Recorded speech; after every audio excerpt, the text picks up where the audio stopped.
Hello, everyone. We are going to dive back in today with content with the Korean War. Um, there's a couple pieces here to really bring back to light things that we've already talked about, but bring them back to the forefront of our mind to really understand this story.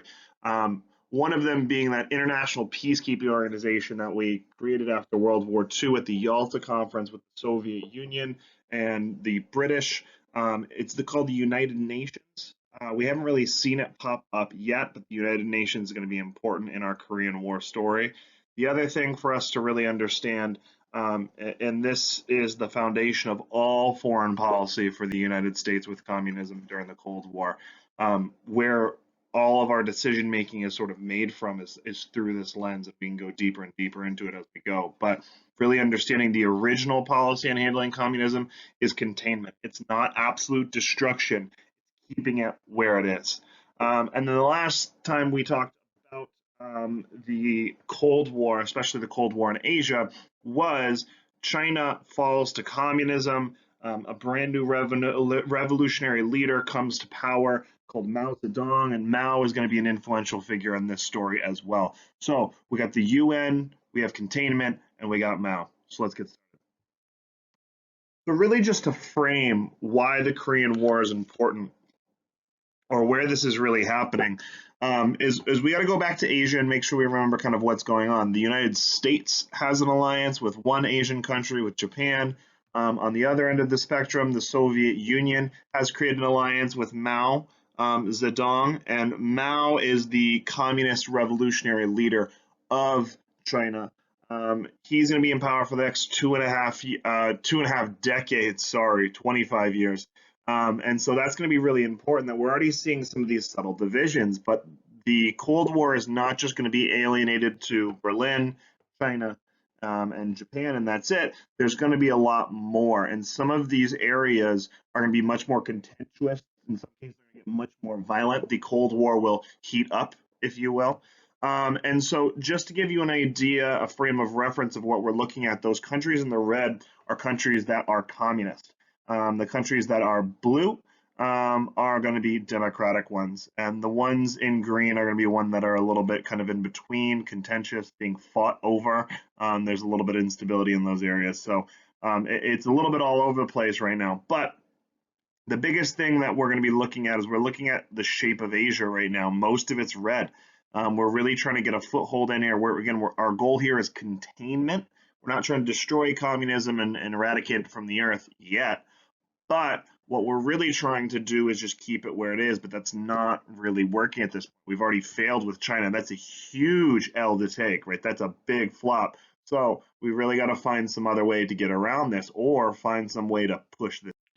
So with China becoming communist, Americans are absolutely freaked out. We fear that if China can turn communist and fall, right, or we lost China. Remember, think of it like that, kind of like a game, right, that we lost them.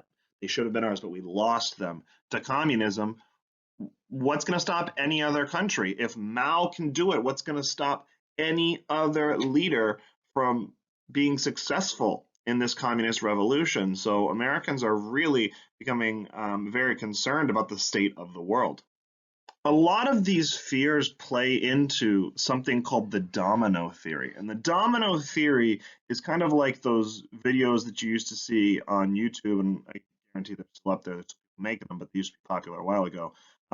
Is that when people set up these giant long chains of dominoes and they knock one over, and it's this really intricate video where everything goes throughout the house, keeps knocking over one, then another, then another, then another, then another, right? The fear is that countries will work the same way, that if one falls or gets knocked over communism, then the next country is going to fall.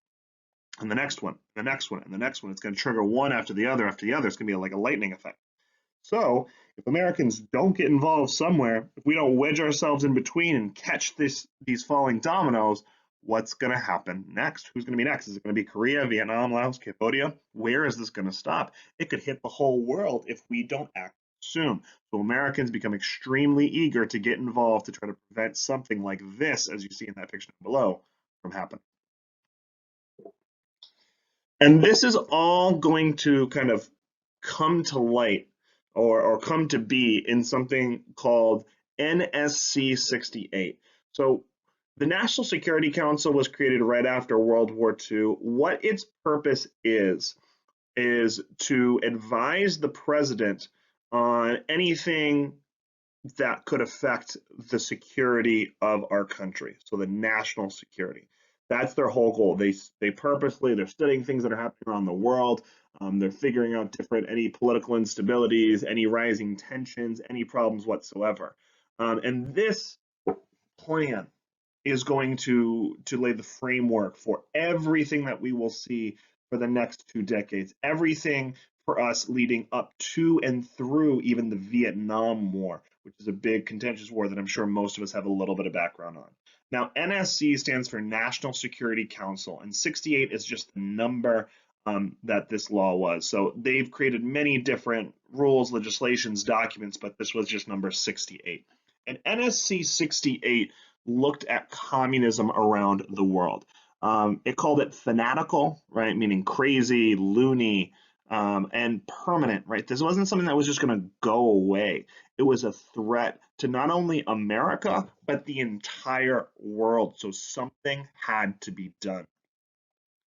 Basically, what this plan is going to put forth, and America is really going to kind of adopt this into their psyche, into all of their foreign policy, is it pledged, meaning it promised that America would not only just contain communism where it was at, that if there was any country that was held captive by communism, in our mind, we would liberate, right? Think about that word freedom, that you are held captive by communism. So it's no longer we're just going to keep it where it is and sort of create a wall. If there are countries with communism in it, we will go and try to remove that communist government and communist regime. Now, there's a couple reasons why this comes out. One of the biggest reasons is definitely the Soviets develop an atomic weapon. They develop an atomic bomb as well, and that kind of freaks Americans out. That, oh my God, that they're at an even level as us. But then number two, the other big thing, the more current issue that really freaks Americans out by 1950 is when China falls to communism. Because again, it's that domino theory. If they can fall, what else is going to fall? Really, all of this together is going to lead to Americans starting to expand our military to a very large size, becoming much more similar to what we have today. Number two, stockpiling nuclear weapons. It's no longer we just have the two after World War II and that's it. Both us and the Soviet Union are building up, but we are trying to have kind of a race to build more than they are. And it's this constant building process because we fear that if we don't build them up, then the Soviet Union will, and then we are not going to have that upper hand. And what else is communism going to do? In addition to that, we start sending spies. We have a lot of espionage, covert operations all around the world in order to control this. There are overt ways, kind of in your face, obvious ways with big guns, big bombs, and then there's some of these more secretive ways, these covert operations where we're going to send secret agents into countries to overthrow and plan a coup, which is an overthrow of the government, or assassination attempts, or steal government secrets from other countries. It's going to get real tense throughout. Another issue you will see, though, is why I have this link up here, is atomic warfare. It becomes the number one kind of topic of choice during this time period is nuclear armament, right? Building up nuclear weapons. And just to show you kind of how big this gets, it's no longer just the atomic bombs from World War II. A couple years after, about 6 to 7 years after World War II ends, the United States of America is going to create a weapon even more powerful than an atomic bomb. It's called a hydrogen bomb, and you can check that out in that video just to see how big it is. But right after America successfully tests a hydrogen bomb, about a year later, the Soviet Union does too. So we're going blow for blow with each other. And this is just going to keep building and building and building. And so with all this new technology, you really got to think, if this is happening here, what's going to happen next? So all of this is going to take us to Korea. Now, Korea is a peninsula, meaning it's got water on three sides. It's connected to Manchuria, that region of China that Japan invades before World War II. And Korea is interesting. Where after World War II, because part of this land was controlled by the Japanese, where the Soviets were pushing in, We really did try to divide the Japanese Empire as well, similarly to the way that we sort of divided the um, German Empire slightly. The Soviet Union kept a lot of the land that the Japanese took over, both in Asia and in Europe, and Korea is no different. So Korea is going to be divided, though. The Soviet Union isn't going to keep Korea, but they are going to divide it and help set up a government in the northern half, just kind of like they did in the eastern half of Germany and Berlin. And we are going to help set up a government in the southern half, just like we did in West Germany. It's going to be split along what it looks like the 38-degree line, the 38-degree parallel. So in elementary school or middle school, you may have learned about longitude and latitude, which are kind of the ways that we determine where things are on the map very precisely. So the way that your GPS works is they find a longitude and a latitude of that address, and it finds ways to get you there.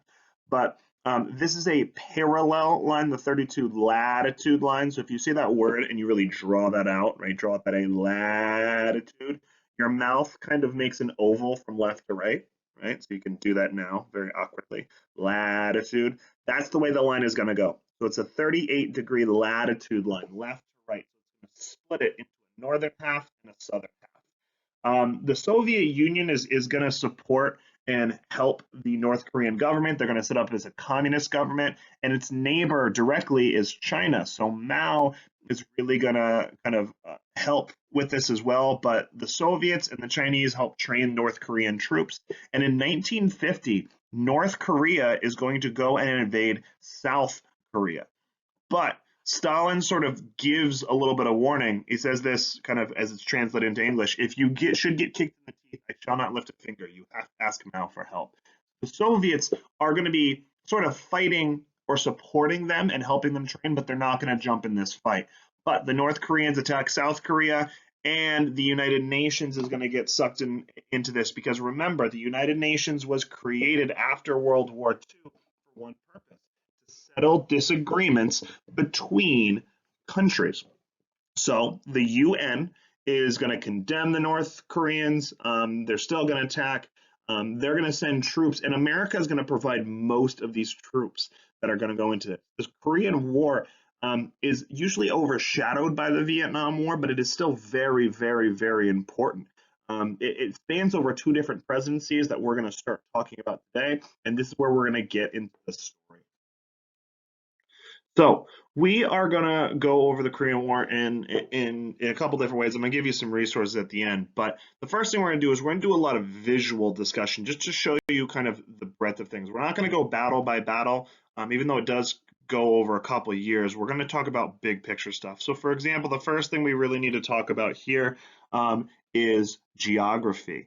So most of you don't really have a great idea of geography here, but what we have up top here is we have the USSR, and the Soviet Union is the kind of, you can think of them as almost like the source of communism in the modern era, where they're really kind of putting that forward and they become kind of that catalyst for change. And then we see, right, I'm just going to put a big C here. I'm not going to keep writing all that out. Right, we see China right here. Now, China's border ends right here. They're very, very close geographically, right? They've got a lot of resources, both China and the Soviet Union. And this is where we are talking about. This is Korea. Mainland Japan right here, that used to be their land, but we're talking about Korea. Notice Korea is divided. There is the red half, meaning communist, that is North Korea. And then there is the south half, right, which is blue, representing democracy, that is South Korea. And so we're going to go into this story and really just kind of zoom in, and we're going to be focusing more so kind of a zoom in on that little yellow box there. So as we kind of get into the story of the Korean War, we need to understand kind of who's involved. In the north, you're going to have a communist government run by a man named Kim Il-sung. Now that name may sound semi-familiar. It may not. That's okay. But Kim Il-sung is the relative of the current North Korean dictator, Kim Jong-un. Now, it's kind of different cultures about how we pass down lineage and name. For example, in the western part of Europe, especially, And in the United States, for example, we pass down our last name, but that isn't always the case in other countries, the way that it's organized. Um, and then also we go into the South. Now, Syngman Rhee is not a name that you would probably know or have any reason to know today. But the big thing you need to know about the South Koreans is that there's a capitalist democratic government set up. So two polar opposite types of government. After World War II, Korea was supposed to negotiate some sort of unification. So they were split up originally to divide that territory from Japan and give them a little bit to kind of get their feet beneath them. But by 1949, they were supposed to negotiate some sort of way of unifying, so bringing North and South Korea together as just Korea under a unified government. But the big problem was all these different superpowers get involved. For example, the United States and the Soviet Union. Ultimately, the U.S. And the Soviet Union are going to have a little power struggle, like this little GIF up here. America is going to give money to the South Koreans, and the Soviet Union is going to give not only just money, but funnel in weapons to North Korea. And with this, along with Stalin's permission, Kim Il-sung, that is going to invade South Korea, and the Korean War will begin. So we may call the Korean War a proxy war or a puppet war because we're not directly fighting the Soviet Union, but what we are doing is we are fighting through our allies against one of their allies. So we are supporting the South Koreans and putting troops and guns and everything there. And the Soviet Union is providing guns and weapons to North Koreans. So they're supporting, right, a communist regime, and we're supporting a democratic regime, and we're kind of hoping that they win for us. So we're not fighting directly, but we're having other people sort of fight for us.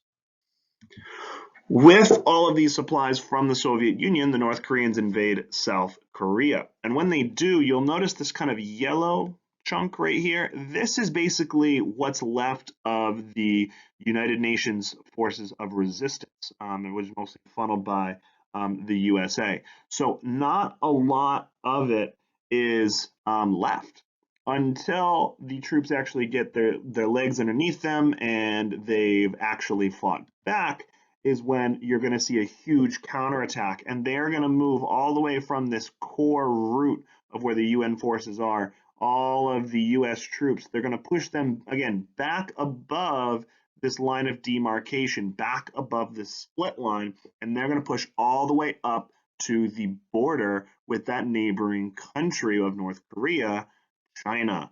China is going to get scared. China is going to start to freak out a little bit because this massive force, which is basically the US Army, is all the way up on their border. And that communist ally they have directly to their south has almost fallen, almost completely defeated. So the Chinese, fearing that the United States are going to get involved, are going to fight back. They're going to send in reinforcements. They're going to send in reinforcements and push the United States all the way down to this southern block. Now, it's not as far as the original attack by the North Koreans, but you are definitely far past that split, that 38-degree parallel line. The UN troops are going to have to evacuate. The North Koreans and the Chinese are really going to push a lot of these forces out. And so once again, we are on the losing end of this. This isn't going well. And the big problem is, how should we handle this fight? Should we break out some of those big guns that we have? Should we use nuclear weapons? Should we not? Right? It worked against Japan. Are we going to be able to scare off other allies? But if we drop an atomic bomb, what's going to happen if the Soviets pose their own atomic weapon? Because they're sort of allies with North Korea. So there's all of these issues we have to start to think about, is what tools do we have available? What tools should we use? And what are going to be those ramifications? What are going to be those effects? Ultimately, our President of the United States is not going to be able to end the Korean War. Truman, who takes over after FDR, wins a term of his own, is not able to successfully handle what's going on in Korea after the Chinese advance. He's not able to end it. The war lingers on. And so because of that, it's going to create a lot of conflict. One of the biggest reasons why Truman was never able to actually successfully end the Korean War was because him and the head of the US Army at the time had completely different goals. Truman's number one goal was preventing a third world war, and he was fearful that if we pushed this issue too hard, that World War III would happen.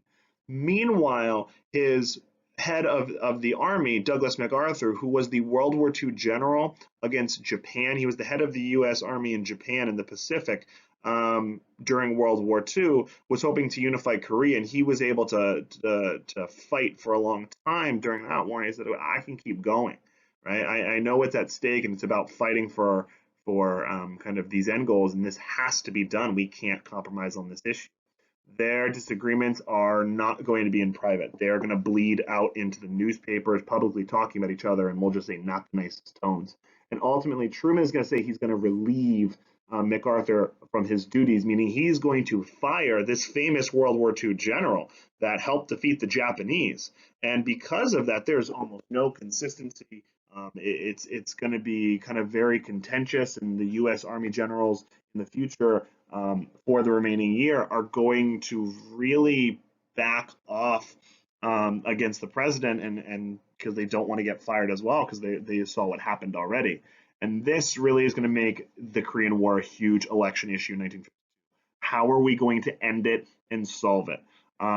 And what makes it interesting is a World War II general, a different World War II general, decides to run and solve it. It's not MacArthur, it's Eisenhower, the general in Europe during World War II. So the other major World War II general, right, who successfully led D-Day and the collapse of the German Empire in Europe. And ultimately, the parallel line under Eisenhower is going to be restored. He's going to lead this big fight back. The solution is Eisenhower is going to threaten that if the Chinese do not back off, that the United States is going to use massive retaliation. That is like hint, hint, nudge, nudge. We got nuclear weapons. Don't make us use it. At the end of the day, even though Truman wasn't able to actually achieve it during his own presidency, his original goal stayed intact. South Korea was defended, and World War III was avoided, if you will, from the Korean War. But at the same time, it shows that America was not just willing to just talk about things, that we were willing to fight. And so, because of that, our policy is going to get a little bit more hostile, but it's going to be effective for the next decade. The problem is it'll be effective for the first decade, but once we get into the 60s and 70s, that sort of policy won't really work in other areas, and that's going to lead us into deeper and deeper problems in the Vietnam War.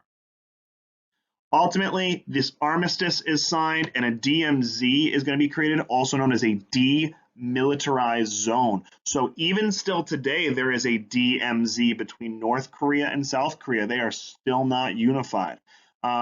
The DMZ, the armistice line, that peace line, the 38th parallel line, is actually still intact today, where neither country owns it. And if you step any troops into that area, that would mean war. That area is not controlled really by either country.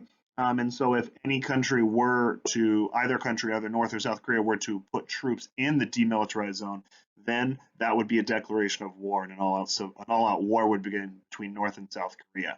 But what they do have is they do have troops manning that line 24/7. Still, even today, there are troops that man the South Korean side and the North Korean side in this conflict. Now, I did mention just a little bit ago that this policy is going to work for the 1950s, but in the 60s and 70s, it's going to get us into trouble in Vietnam. What's going to happen, because America is able to successfully ward off a communist fight here in Korea, one European ally is going to ask us to help them in their endeavors in another Southeast Asian country where they are having problems with a communist leader coming to power. That country is going to be the country of Vietnam. The French are going to be in control of this region, of this country, and they are attempting to end an independence movement by a communist Ho Chi Minh. Because of what happens in Korea, American generals are going to start being sent to Vietnam as early as the 1950s. And then by the 1960s, when the French start to pull out of that country, the Americans are going to be left in control, and we are going to start seeing the ramping up of the Vietnam War in just about a decade and a half. So this story in Southeast Asia is not done. Now, ultimately, what can we take away from the Korean War story? There's a couple things. Number one, foreign policy is the number one focus in the 1940s and 1950s. If we go all the way back to the beginning of the Cold War, right after World War II, if we start talking about examples of the duck and cover drills that go into effect, if we start talking about what happens in Berlin, if we start talking about what happens in China or what happens in Korea, all of these things show that Americans were really focused on fighting this Cold War. We see defense spending increases drastically. We start building nuclear weapons, the hydrogen bomb. We're trying to one up each other. We're building a lot of military equipment ready to go in case this war actually happens. And a lot of Americans really anxious about the future, really needed to make sure that they felt safe and okay, whether it's the duck and cover drill, whether it's the fall of China, making Americans very, very nervous about what countries are going to happen in what countries are going to fall in the future, or whether it's how the Korean War became an issue in 1952 with that election. So all of these are just various examples that we can pull together. But after Eisenhower is elected in 1952, a lot of these anxieties are really going to dissipate with the ending of the Korean War so quickly and successfully that for the remainder of the 1950s, for the most part, these issues won't be on the forefront of American minds as much. We won't be as scared about that. We're going to be very successful in our home front, meaning that we're going to have a lot of money, the highest standard of living in the world coming into the 1950s. And so America is going to go through a lot of changes before we really get to where we are today. But the next phase we're going into after World War II and the early Cold War is what it's like to live in the 1950s. Now, one last tool that I like to throw your way, you should really take a look at this. It's a video from the History Channel. Yes, they still do stuff besides Ancient Aliens. They actually do some stuff on history. But this YouTube video is a really, really good one for reviewing the Korean War in like 5 minutes. Biggest causes, big events that happen, and the big takeaways in just 5 minutes. So take a look at that, and you'll be all set. If you have any questions, just drop some comments down in the comment section below, and I'll be sure to get back to you.